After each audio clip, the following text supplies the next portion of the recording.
High বন্ধুরা, online জ্ঞান চ্যানেলে আমি আশরাফুল আপনাদের ঘরে স্বাগত জানাই। তো বন্ধুরা, কেন্দ্র সরকারের তরফ থেকে নতুন নিয়ম চালু করা দিয়ে হয়েছে। আগের মাসের 1 তারিখ থেকেই কিন্তু আপনাদের এই ডকুমেন্টসটা গুরুত্বপূর্ণ হয়ে উঠেছে, কারণ এই ডকুমেন্টসটা সবারই জন্য লাগু করে দেওয়া হয়েছে। এই ডকুমেন্টস ছাড়া কিন্তু আপনি আগের মাস থেকে আর কোনো কাজই করতে পারবেন না। তো সেই কী ডকুমেন্টস আজকে এই ভিডিওর মাধ্যমে আমরা আলোচনা করব। তো ভিডিওটা শুরু থেকে শেষ পর্যন্ত অবশ্যই দেখবেন এবং আমাদের চ্যানেলে যদি নতুন হয়ে থাকেন তাহলে অবশ্যই চ্যানেলটিকে সাবস্ক্রাইব করে নেবেন এবং পাশে থাকা বেল আইকনটা দাবিয়ে দেবেন, কারণ বন্ধুরা এরকম রিলেটেড নিত্য নতুন ভিডিও আমরা নিয়ে আসতে থাকি। তো চলুন বন্ধুরা। তো বন্ধুরা, দেখতে পাচ্ছেন যেখানে বলা হয়েছে এক একটি কাজের জন্য এক এক রকম নথিপত্র জমা দেওয়ার বিষয়টি নিয়ে যদি আপনি সমস্যায় থাকেন তবে আর চিন্তা নেই। আগামী 1 অক্টোবর থেকে আপনার এই সমস্যার সমাধান হয়ে যাচ্ছে। কেবলমাত্র এই একটি জিনিস দেখিয়ে এবার থেকে হবে সমস্ত কাজ। কেন্দ্রীয় সরকার ইতিমধ্যে জানিয়ে দিয়েছে পুরনো এই জিনিসটা আধার কার্ড থেকেও এবার বেশি জরুরি বলে বিবেচিত হবে এবং গুরুত্ব পাবে। আর আধার কার্ড নয়, এবার জন্ম সার্টিফিকেট দিয়েই সেরে ফেলা যাবে সমস্ত সরকারি কাজ। এমনই গুরুত্বপূর্ণ সিদ্ধান্ত নিয়েছে মোদী সরকার। তবে আগের মতো পাতলা কাগজের বার্থ সার্টিফিকেট নয়, এর জন্য আসবে বিশেষ ধরনের ডিজিটাল বার্থ সার্টিফিকেট। মোদী সরকারের এই সিদ্ধান্তের ফলে এবার থেকে সন্তানের জন্ম 30 দিনের মধ্যে বার্থ সার্টিফিকেট তোলাটা বাধ্যতামূলক করা হয়েছে। পাশাপাশি আধার কার্ডের বদলে বার্থ সার্টিফিকেটের সাহায্যে সমস্ত গুরুত্বপূর্ণ সরকারি ও বেসরকারি কাজ সারার কথা বলেছে কেন্দ্র। তো বন্ধুরা, এবার দেখতে পেলেন যে আপনাদের যে আধার কার্ড আছে সেইটাকে এখন সরিয়ে দিয়ে আপনার যে জন্ম সার্টিফিকেট আছে কিংবা বার্থ সার্টিফিকেট আছে সেইটা দিয়ে কিন্তু আপনি এখন সমস্ত কাজ করতে পারবেন। এবং কোনো বাচ্চা যদি জন্মের 1 মাসের ভেতরে কিন্তু সে বার্থ সার্টিফিকেটটা তাকে তুলতে হবে কিংবা সেটা বার করতে হবে, নাহলে কিন্তু সে বার্থ সার্টিফিকেটটা পরে তোলার জন্য অনেক কিন্তু ঝামেলা আপনাকে পড়তে হতে পারে। তারপরে আর বলা হয়েছে, শোনা যাচ্ছে এর জন্য সরকার এটিএম কার্ড, ড্রাইভিং লাইসেন্সের মতো বিশেষ ধরনের চিপ দেওয়া ডিজিটাল বার্থ সার্টিফিকেট কার্ড নিয়ে আসতে পারে।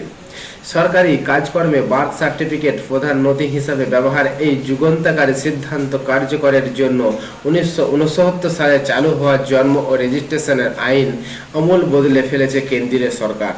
তো বন্ধুরা, এখানে যেটা বলা হলো যে এবার যে বার্থ সার্টিফিকেট আসবে সেটা কিন্তু আমাদের যে পুরনো বার্থ সার্টিফিকেট কাগজের মতো সেটা কিন্তু এখন আর আসবে না। এবার কিন্তু ডিজিটাল বার্থ সার্টিফিকেট হবে, যেটা এটিএম কার্ড কিংবা ড্রাইভিং লাইসেন্সের মতো দেখতে হবে, সেটা চিপওয়ালা হবে। এই আইনে 14টি সংশোধনী এনে গত 1 আগস্ট লোকসভা ও রাজ্যসভায় পেশ করা হয়। Registration of birth and death bill 2023 সম্প্রতি সেই বিল পাসও হয়ে গিয়েছে।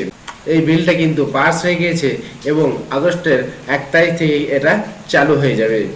ডিজিটাল বার্থ সার্টিফিকেটকে সমস্ত সরকারি কাজে প্রধান নথি হিসেবে ব্যবহার করার কারণ ব্যাখ্যা করতে গিয়ে কেন্দ্রীয় স্বরাষ্ট্রমন্ত্রী নিত্যানন্দ রায় বলেন, একটি নির্দিষ্ট নথির সাহায্যে সমস্ত সরকারি কাজ হলে কেন্দ্রের কাছে সমস্ত তথ্য সঠিকভাবে রাখা সম্ভব হয়।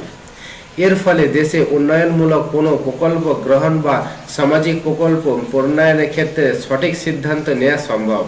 তিনি আরও জানিয়েছেন, এবার থেকে প্রতিটি রাজ্য ও কেন্দ্র শাসিত অঞ্চলের প্রশাসনকে কেন্দ্রীয় সরকারের বার্থ রেজিস্ট্রেশন পোর্টালে নিয়মিত তথ্য আপলোড করতে হবে। বার্থ সার্টিফিকেটকে প্রধান নথি হয়ে ওঠায় দেশের জন্ম ও মৃত্যুর সংখ্যা এবার থেকে রিয়েল টাইমে করা যাবে বলেও তিনি জানান। কেন্দ্রীয় সরকার পরিষ্কার জানিয়ে দিয়েছে, আগামী 1 অক্টোবর থেকে ড্রাইভিং লাইসেন্স, পাসপোর্ট, ভোটার কার্ডের নাম তোলা, আধার কার্ডের জন্য আবেদন জানানো ইত্যাদি গুরুত্বপূর্ণ কাজ, এমনকি সরকারি চাকরি পরীক্ষায় বসার ক্ষেত্রে প্রধান নথি হিসাবে বার্থ সার্টিফিকেটকেই একমাত্র বিবেচনা করা হবে।